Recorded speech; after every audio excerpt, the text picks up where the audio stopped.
everyone, welcome back to Navajo Tea Time. This is a midnight tea. I'm your host, Kelsey Lee, and my co-host, Morticia. Let's get into it. But how's everyone holding up during their little 57-hour quarantine thing? Or if you're not on the res, or if you took off from the res for the weekend, you know, I'm thinking about it, and, you know, it's just kind of like an off weekend from when you get paid, is that you don't have any money, so you're not going to go anywhere, you're not going to, it's only a weekend, and sometimes it feels a lot longer than that. It's like we're only going to be gone a weekend. It doesn't need to be as dramatic as people are making it out to be. And it's like you've never stayed home for the weekend because you were sick or grounded or just didn't have the money to do anything. Seriously, it's just a weekend. Just stay home. It shouldn't be that hard. But even today, hearing people on like ATVs or dirt bikes driving around like people wouldn't notice it.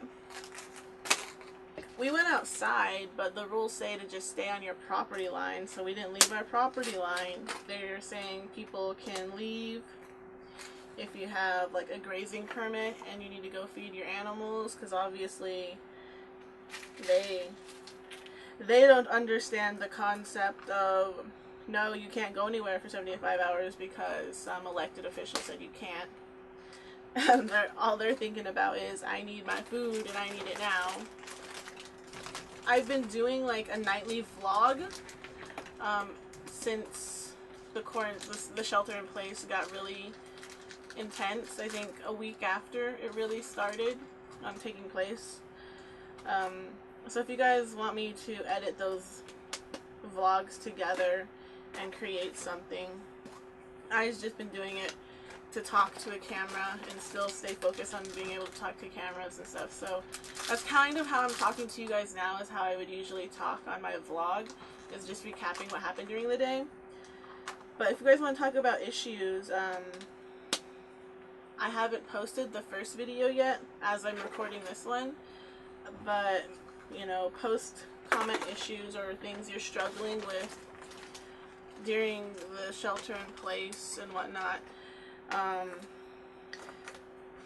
Whether you have applied for some of the assistance, if how stressful that was for you or how stressful it wasn't for you, if you feel funny about applying for assistance, because I know I do.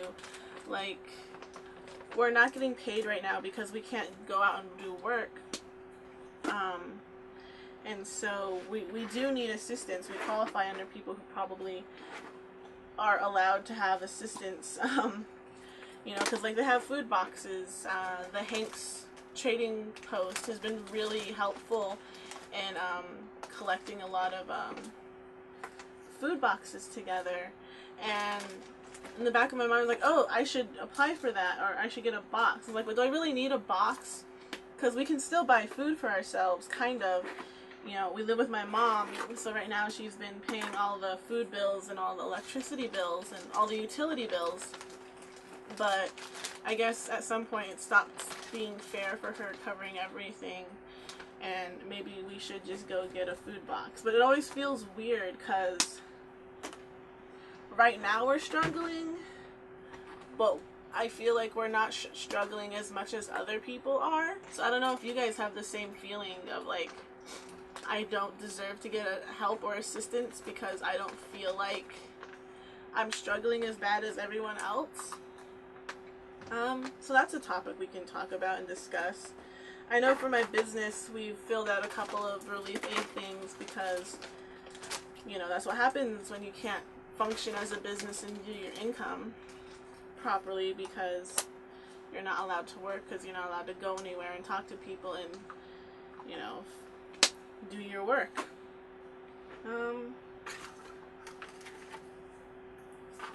But yeah, just comment below, I guess, on that. Also, you know, What did you guys do for Easter? Did you have like a small little dinner? Did you go and sneak off to your family's house? Probably don't post that up though. But you know, did you do a little thing with the people in your household? Do you celebrate Easter? Me, it's candy. You know, it's nice chocolate candy, it's amazing jelly beans and little tart candies. And it's fun to search for eggs. You know, Easter's around the springtime. Bunnies for fertility, eggs are for fertility. Christians have it linked to the rising of Christ after he passed away, and then 3 days later then he rises again. So you know, there's different variations, different variants, and different symbols for Easter, and you can pick and choose what you believe in or what you want to celebrate in, or if it's just a fun commercialized holiday you guys like to do. So yeah, let me know what you guys did for Easter, although it's gonna come out a couple days later after Easter.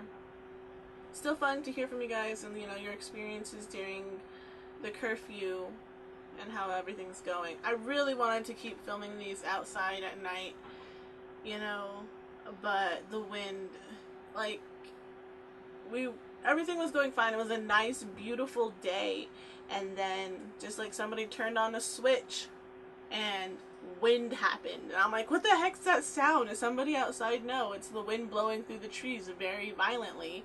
And it's like, okay, I guess it's windy now. And so this is day 2 of the curfew. We've been keeping busy by working on the garden. Hopefully the fence doesn't fall down again with all this wind. It's ridiculous.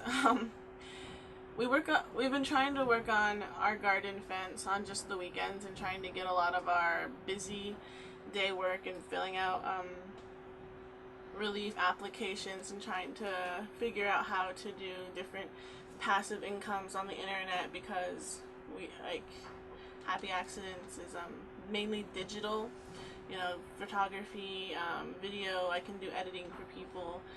Gordon can do logos and designs, and Ryan can help edit video, do sound design. So we've been trying to figure out how to set up all that passive income so that we can start getting an income during this time. But so we've been doing a lot of the housework on the weekends just to sort of separate the days, you know, otherwise we would be doing work 7 days a week, and that's not healthy. And you know, sometimes you just need a break from work, and it's hard to do that when you're working from home. So we're trying to create this schedule for ourselves. So we've only been working on the garden area and creating that on the weekends, and we'd get it all set up and all kind of like semi done. But then like today it's super windy and it gets blown over and broken and everything. So hopefully it doesn't blow over tonight. I'm just filling eggs right now. It's just gonna be us, me, my mom, my husband, and Frankie, a little one. So I want to make it kind of special for her. You know, usually we go to the family, my dad's family, and they have this big old cookout, games, and egg hunts. It's a really big thing. Like, we have babies to toddlers, and then younger kids. It's like 0 to 5, 5 to 10, 12, or 13, depending on how many teenagers we have. And then, you know, 13 to 18, and then 18 and up, or 19 and up. For the past few years, it's mainly been adults who are there, the majority, I guess. A lot of the adults now that were teens the past couple years aren't having kids, so there's a weird age gap between some of them. It's kind of funny. Just see a lot of adults Easter egg hunting. But we do other games. We do ones like we do like a balloon toss where we toss the balloons back and forth to each other, and the ones who get the furthest apart win.